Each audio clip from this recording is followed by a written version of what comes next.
just telling people lawyers have, problems with substance misuse, or, it's healthier to drink less, or it's healthier to sleep more, right? It's not enough. So we need to combine that education really with the skills and the underlying infrastructure that supports behavior change. Welcome to Spill the Ink, a podcast by Reputation Inc., where we feature experts in growth and brand visibility for law firms and architecture, engineering, and construction firms. Now, let's get started with the show. Hi, everyone. I'm Michelle Calco-King. I'm your host, and I'm also the principal and president of Reputation Inc. We're a public relations and content marketing agency for B2B professional services firms, including law firms.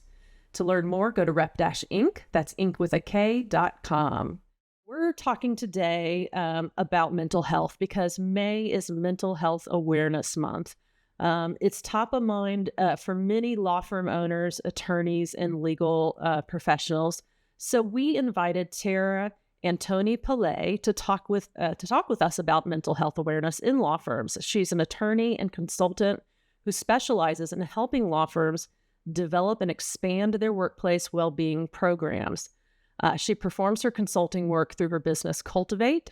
She's also the director of programming and a member of the board of directors at the Institute for Wellbeing in Law. So welcome to the show, Tara.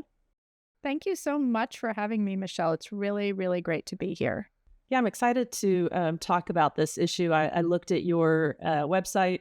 I love these topics. I read a lot about them. I'm a big self-help junkie, so I like to read about this stuff. So, well, I guess let's start with, tell me about your work and how, I'd love to hear about the transition from that sort of big law career into psychology and what you're doing now. Yeah, thank you so much. So I have sort of an interesting career path, I think, like a lot of people who are in this space do. I was a tax lawyer at a large law firm in Washington, D.C., and I have had a lifelong interest really in kind of what I would describe as physical well-being. And so over time, and as I was sort of raising my kids and spending some time at home, I really transitioned. I went back to school. I got a master's in applied positive psychology. I'm also a certified coach. I'm a yoga teacher and a mindfulness instructor. So it really kind of all came together a little bit organically over time. And the kind of approach back into law firms, I guess I would say, happened naturally. My firm invited me back, and then I really realized that I enjoyed kind of working in that organizational space. Well, it's a really great fit because as a profession, this is a profession that struggles greatly with this issue. So you have really combined two areas that are often not combined: wellness, yoga, psychology, positivity, mental and physical health, and I mean, tax law, so one, you've got that credibility that often, unfortunately, you have to have when speaking with lawyers. So you've got that JD behind your name. So I'm guessing that helps quite a bit when you're kind of introducing topics to a lot of lawyers who might be quite skeptical of this kind of topic. Do you find that helps you kind of get that sort of, as that entering the door with them and having that kind of conversation? I think it does. And for the most part, I think it's not just perception. There's a reality to that, that understanding the challenges that people are facing, the ability to empathize, I do think helps you to connect, but also helps us understand, what is realistic, right? What's practical? What can we actually implement? What strategies might people be able to use? And tell me, well, let's start with, why is this such an issue in this industry? Yeah, it's a really good question. We know from research and kind of at this point many studies that have been done that lawyers have a disproportionately high rate of depression, anxiety, substance misuse, and suicidality. So once you sort of establish that, it's not really a question of Wh why necessarily? I mean, we know, it's a stressful, profession. It can be a lonely, profession. Loneliness is another thing that shows up on those surveys and on those studies. But I think maybe the more important question is what can we do about it, right? How can we intervene? And so that's I think what we're really thinking about a lot Well, these days. let's talk about it. So, I'd love to hear about, I was reading through your website and you offer sort of this variety of different workshops geared at different challenges. So tell me, I saw sort of loneliness. I think some of the others were sort of, emotional resiliency, maybe. So tell me about how you've structured that and some of the ways that you are helping firms.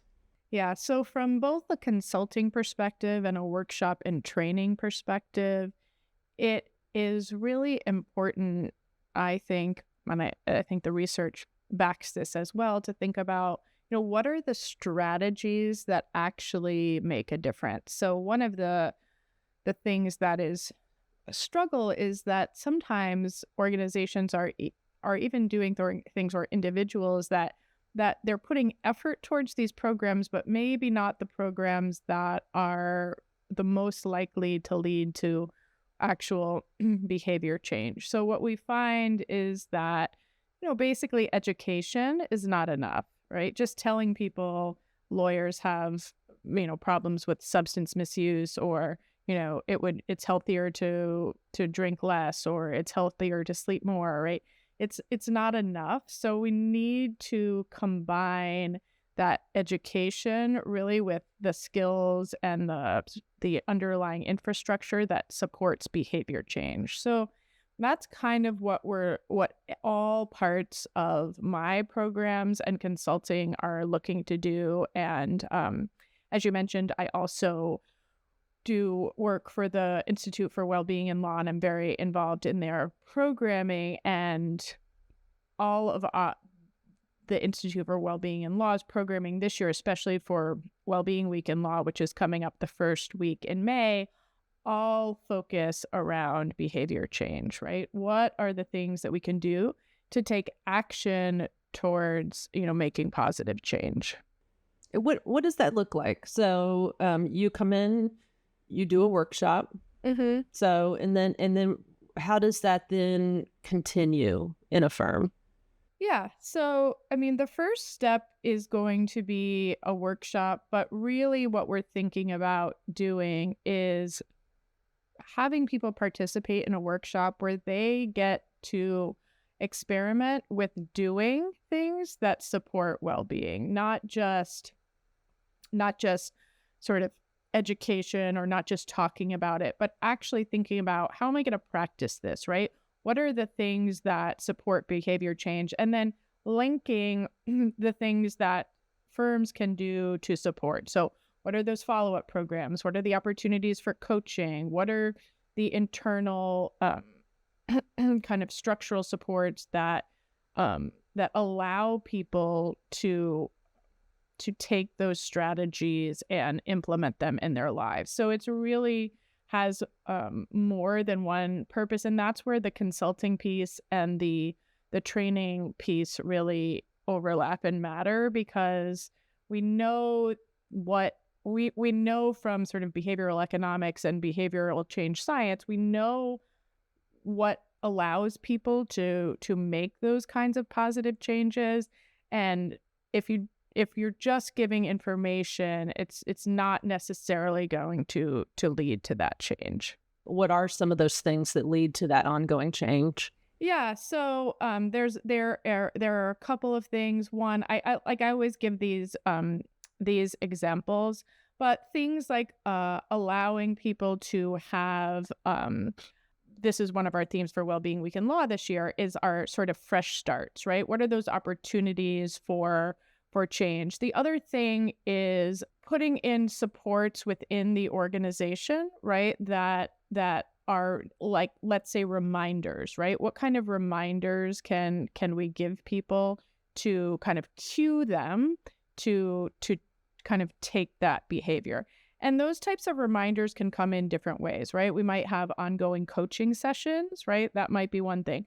We might also think about, what kind of pop-ups, reminders, calendaring, those types of things allow that are sort of systemic.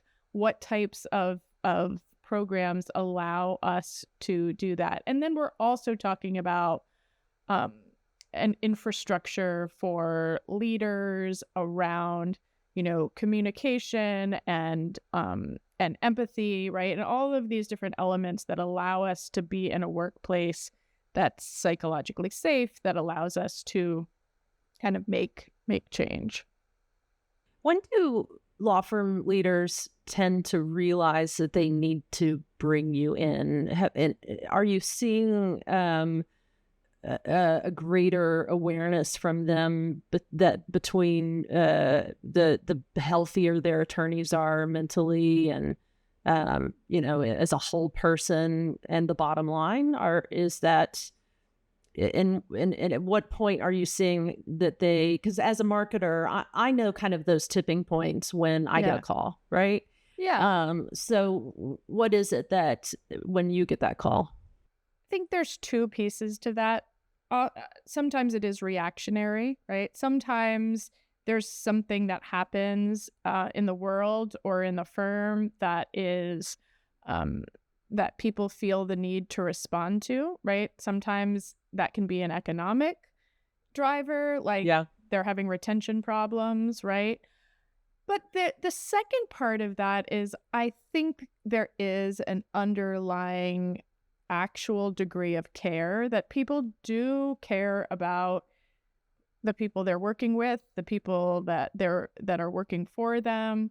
They don't always know how to translate that care into action or change or support. And so that's the part that I think we really can help with, is sort of like, what does that supportive behavior look and sound like? Mm-hmm. I was going to ask, are you also training leaders? Yeah. So tell me about that. Tell me about how are you equipping leaders to better create a culture that supports well-being, and what does that look like? What are some of those things that you're instructing them and empowering them to do?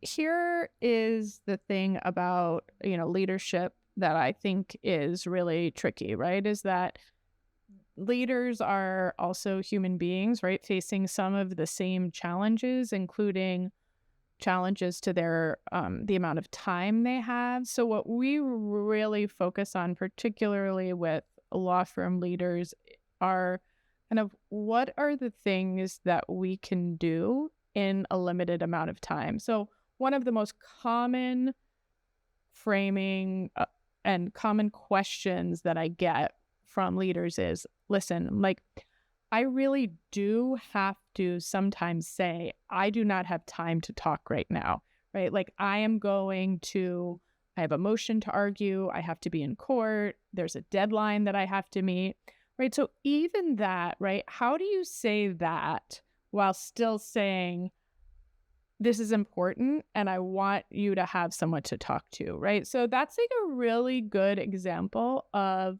what the behavior is and what the communication is that supports that. So instead of saying like, hey, like, I really care about you, but I have to go, we're making a specific time to follow up. And one of the things that we see in the research is that the thing that undermines a sense of empathy the most in the workplace is when people don't follow through.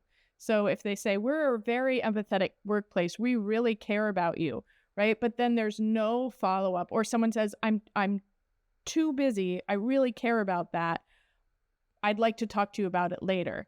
and then there's no later, right? So Yeah. we try to kind of bring those pieces in a real practical way and say, okay, like this is what matters. Yeah, that's a really good point. It's such a small thing, but just that follow up. So I could really see that. I wanted to talk about, and you actually mentioned it right at the beginning, the loneliness. And I wonder if the pandemic, it just seems like the pandemic may have really increased that. Is that the case, that the pandemic really accelerated an already existing issue within this country in general? And then you've got a profession where you're often just sort of sitting in an office by yourself, hammering away at a computer. Exactly. I mean, the pandemic certainly seems to have exacerbated it, but it probably exacerbated what was already a trend. So if you look at the trend lines from 30 years ago to now, in terms of, how many people do you have in your circle that you could call on in an emergency that could drive you to the hospital, right? Those numbers have been downtrending over the course of time. So there's that, right? And then there is also, and you can look at different factors, probably mobile Sure. devices, social media, Social, yeah. right? All of those types of things are kind of driving that loneliness, exacerbated by the pandemic. And then there's the work from home aspect is very challenging too. Yeah.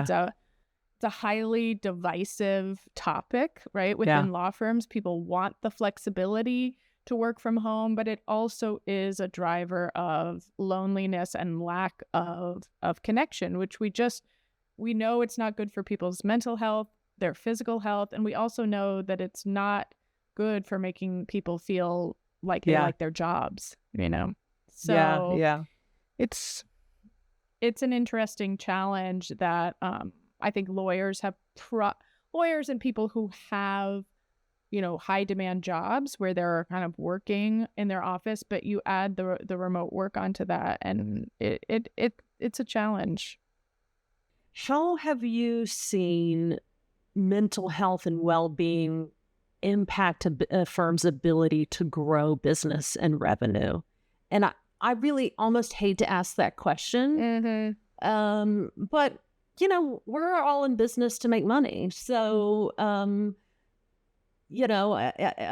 also think it's a fair one. And I'd love to see how you kind of, and I'm sure law firm leaders ask you that. Yeah. Yeah. Yeah. So there is this is an interesting topic, and I'm really not an expert in, the statistics kind of that go behind productivity, but there is obviously a general connection between mental and physical health and sort of performance and capacity. The other thing that we see in the research quite extensively is how big of an impact your colleagues, your people at work, your boss at work have on your mental health and your well-being, right? So we know that, for example, when you look at who has an impact on your mental health, your boss at work, your manager, has as big or bigger of an impact as your spouse and your doctor, right? Wow. So that's a really significant impact. And so it kind of matters what that relationship look. It also impacts things like, mental health impacts tremendously things like engagement and creativity and how well people work together, collegiality, right? So I think it's impacting every aspect of business. Yeah.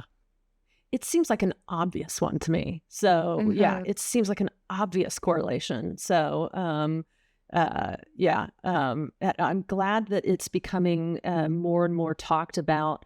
So as we are in this month of May, when the podcast will air, and it's the month where we're going to be talking about mental health.